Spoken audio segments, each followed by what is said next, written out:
Hi everyone. I wanted to talk to you about self-esteem. I wanted to talk to you about how we are all limited in how successful we feel we can be, how empowered we feel we can be, and we sometimes fail to understand how really great we are and let these self-limiting beliefs hold us back. In my practice, people come wanting to lose weight, quit smoking, overcome depression. They really want to feel better about themselves, but they have physical and emotional symptoms that are holding them back. And I try to explain to them that everything that they see in their outer world is an expression of what's in their inner world. That it all leads back to this blueprint of expectations that they formed when they were little children. In the first 7 years of our lives is when we come to believe how worthy we are. And that gets imprinted. And the subconscious mind, which doesn't think or rationalize, holds on to those beliefs. It has one goal, and that is to protect what you yourself came to believe about yourself at a time when you had little to no control of your circumstances. So I look at what happened in their early childhood.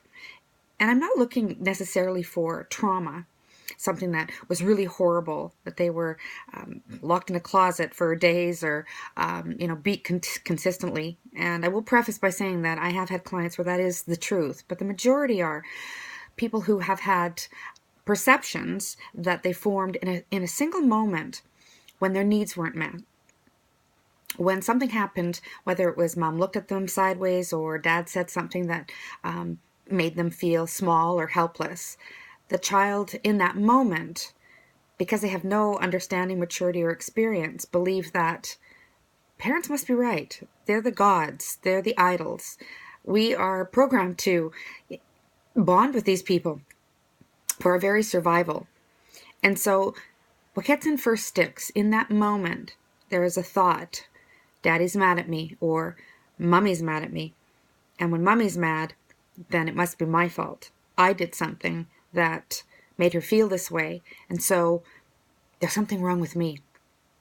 And that is really the root of all issues, is how we feel about ourselves based on what we felt as children.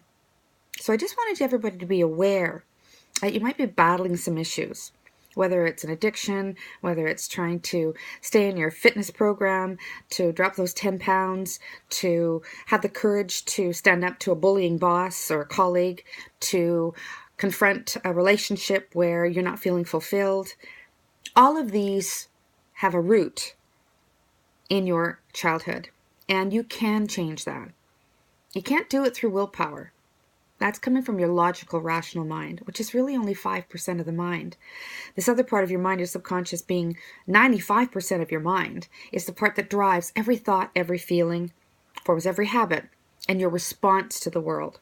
So if you can get back to understanding what it was that caused you to feel not good enough, one of my clients called it the NGE, then you will be able to start to rewrite that script that will help you to feel more present in the moment. I'm not saying that you're going to feel perfect, because perfection doesn't exist. I'm not saying that you're going to feel that every day is flowers and sunshine, because that's not reasonable either. We live in an imperfect world. We are imperfect beings. However, you'll have found that essence in yourself that knows that you are good enough, that you've always been good enough, that no matter what you do, it's always the best that you can do in that moment, and you've always done that. And the other thing I'd like to say is that no matter what anybody says, no matter what anybody does, it doesn't affect who you are unless you allow it. That there will be people that may not support your goals, may not understand where you want to move to, what your dreams are, what your goals are.